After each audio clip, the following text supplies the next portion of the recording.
जय Hind. Hello friends, कैसे हो आप सब लोग। तो आज के सेशन में हम बात करेंगे ईवीएस के पोर्शन में सभी व्यक्तियों को देखेंगे जो कि ईवीएस के लिए इम्पोर्टेंट है। ईवीएस में एक प्रश्न अलबरूनी हो गया, चमकता सितारा हो गया, गर्ल स्टार हो गया। ऐसे कुछ व्यक्ति और महिलाओं के बारे में जानकारी पूछता है। तो जितने लोगों को आज तक पूछा गया है उन सभी के बारे में है इसमें देखेंगे ईवीएस के पोर्शन में।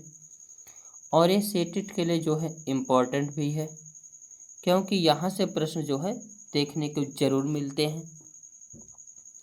इससे पहले हमने लगभग सीडीपी को कंप्लीट करा दिया है, तो इस चैनल को सब्सक्राइब कर लें, वहाँ से सीडीपी को कंप्लीट कर लें। उससे बाहर नहीं आएगा।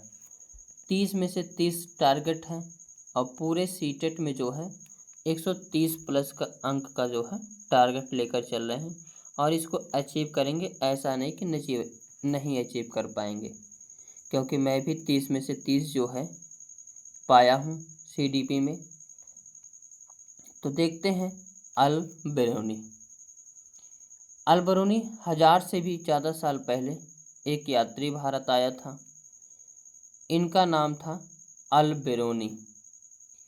बेरूनी जिस देश से आए थे उसका नाम है उज्बेकिस्तान। एक कई बार पूछा गया है कि अल बेरूनी किस देश से आया था, तो उज्बेकिस्तान से आया था।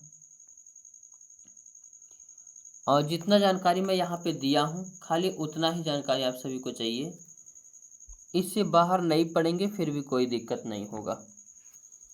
अल बेरूनी ने बहुत सारी बारीकी से चीज़ों और जगहों को देखा और उनके बारे में लिखा।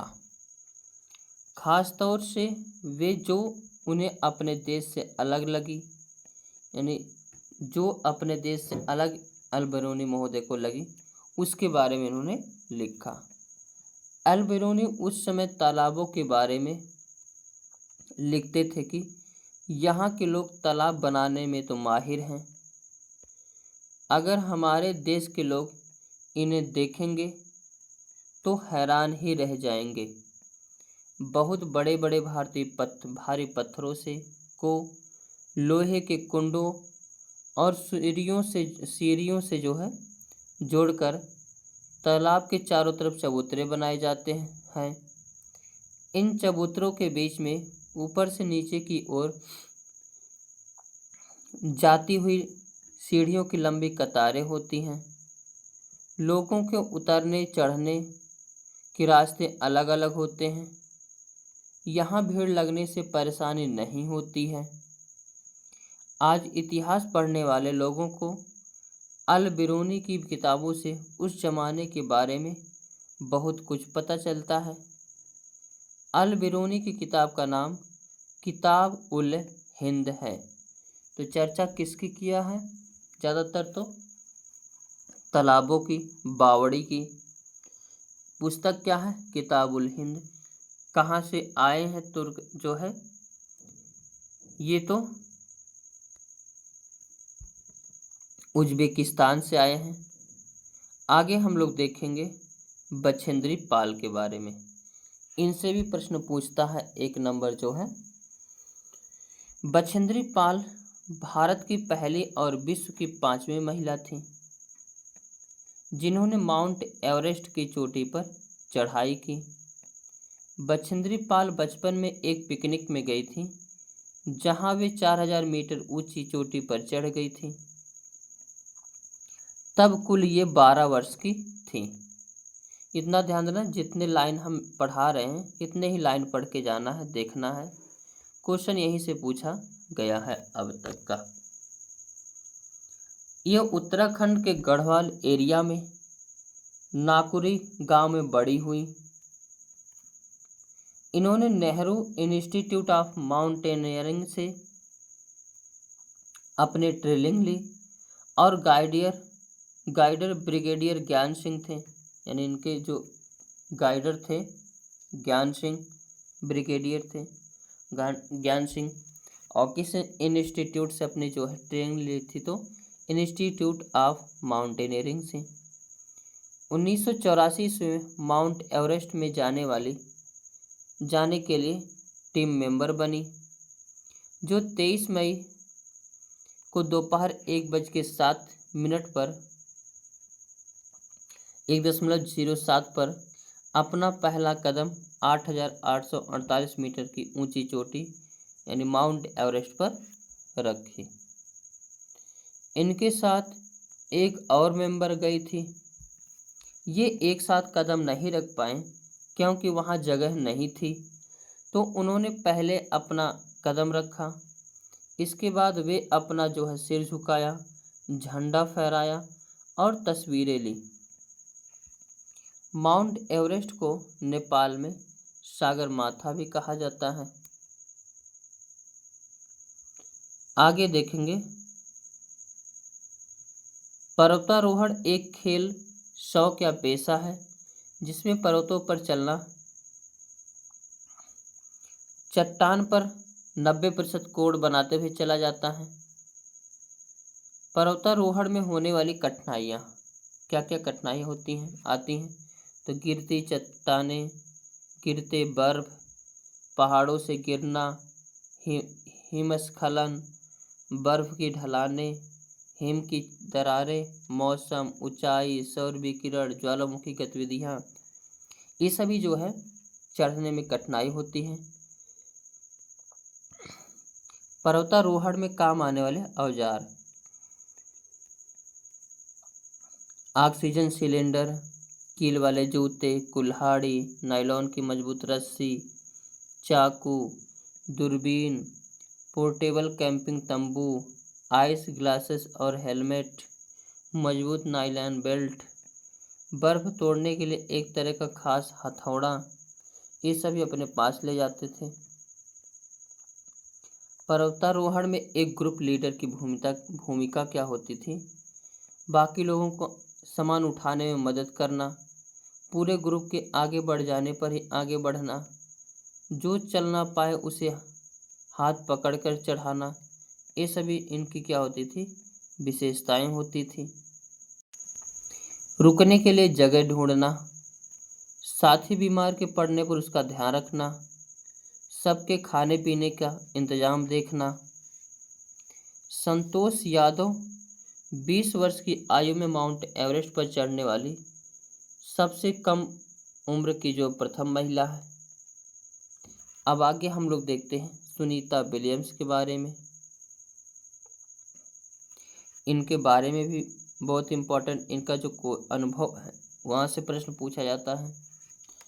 सुनीता विलियम्स ये अंतरिक्ष में जाने वाली पहली भारतीय मूल की दूसरी महिला है। ये 360 किलोमीटर दूर स्पेस में गई थी। इनका संबंध गुजरात के अहमदाबाद शहर से है।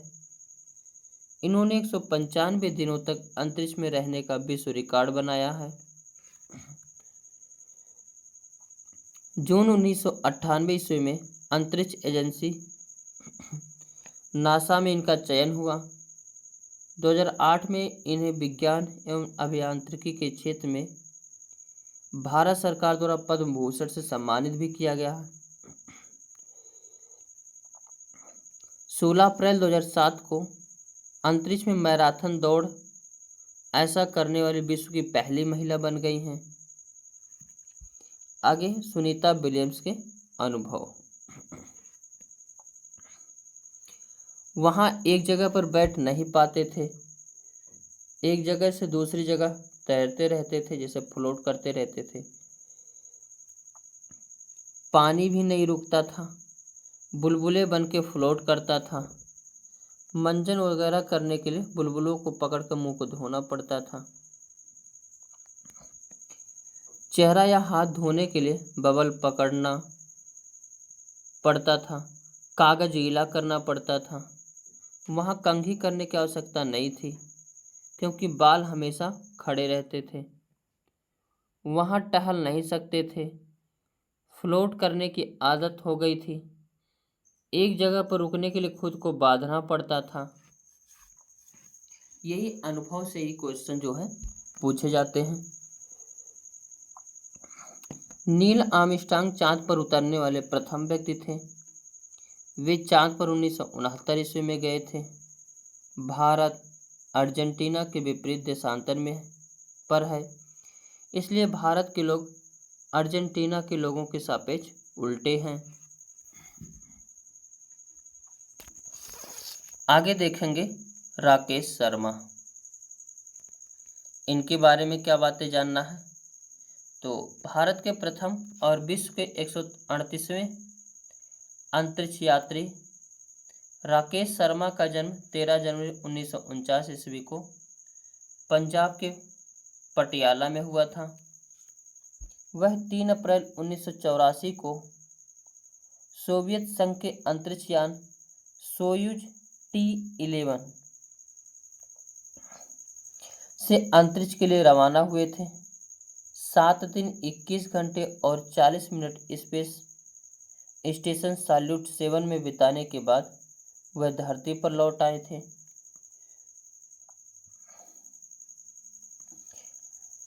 1984 में भारत सरकार द्वारा इन्हें अशोक चक्र से सम्मानित किया था।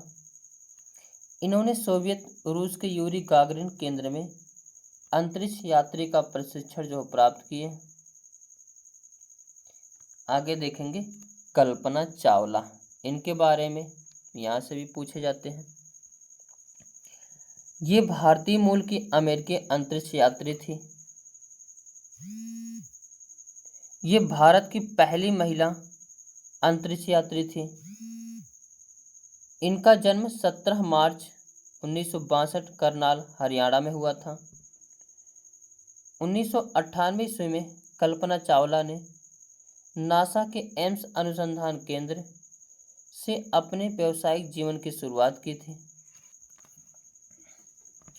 1995 ईस्वी में ये नासा के अंतरिक्ष यात्री कोर में शामिल हुई। 19 नवंबर 1997 से उनके पहले अंतरिक्ष मिशन की शुरुआत हुई, जिसमें वे कोलंबिया अंतरिक्ष यान यानी STS-87 के 6 सदस्यीय दल का हिस्सा बने। इस दौरान उन्होंने 15 दिन 12 घंटे अंतरिक्ष में बिताए। 16 जनवरी 2003 को उन्होंने दूसरे अंतरिक्ष अभियान के लिए अंतरिक्ष यान कोलंबिया STS-107 से उड़ान भरी, जो 1 फरवरी 2003 को धरती पर वापस लौटते समय पृथ्वी के वायुमंडल में प्रवेश करते ही जलकर नष्ट हो गया और इसमें सवार सभी अंतरिक्ष यात्रियों की मृत्यु हो गई।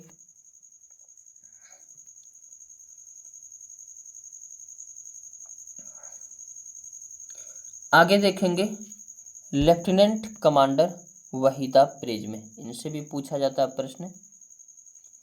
ये भारतीय नौसेना में डॉक्टर हैं और नौसेना के समुद्री जहाज पर काम करने वाली गिनी चुनी महिलाओं में से एक हैं। ये पहली महिला है जिन्होंने एक पूरी परेड की कमान संभाली। किसी भी सेना में यह बहुत बड़ी बात मानी जाती है।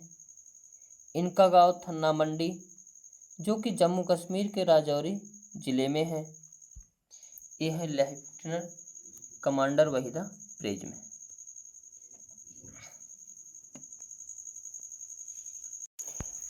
आगे हम लोग देखेंगे कर्णम मल्लेश्वरी के बारे में। इनसे भी बराबर प्रश्न पूछता है। कर्णम मल्लेश्वरी जो है एक वेट लिफ्टर है जो आंध्र प्रदेश की रहने वाली हैं। ये 130 किलोग्राम तक भार उठा लेती हैं और भारत के बाहर इन्होंने कुल 29 मेडल जीते हैं। कई बार प्रश्न पूछा गया है कर्णम मल्लेश्वरी हैं कौन, तो भारोत्तोलक हैं। आगे चमकता सितारा, इनसे तो पक्का प्रश्न आते हैं, ये भी चीज याद रखना। तो सूर्यमणि एक चमकता सितारा यानी गर्ल स्टार हैं। चमकते सितारे उन साधारण लड़कियों की असाधारण कहानियों हैं जिन्होंने स्कूल जाकर अपनी जिंदगी बदल दी। सूर्यमणि चाहती थी कि लोग त्योहारों पर अपने गीत गानों को गाएं, उन्हें भूले ना और अपने पहनावों को चाव से पहने, जड़ी बूटियों की समझ और बाँस की चीज़ों बनाने की कला बच्चे भी सीखें। अपनी स्कूल की भाषा तो सीखे ही, अपनी कुड़क भाषा का रिश्ता भी उससे जोड़े। यह सब तोरांग केंद्र में होता था। तोरांग में कुड़ुक समाज और अन्य आदिवासियों की खास किताबें संभाल कर रखा गया है। गाने बजाने की कई चीज़ें जैसे बांसुरी, तरह तरह के ढोल भी हैं।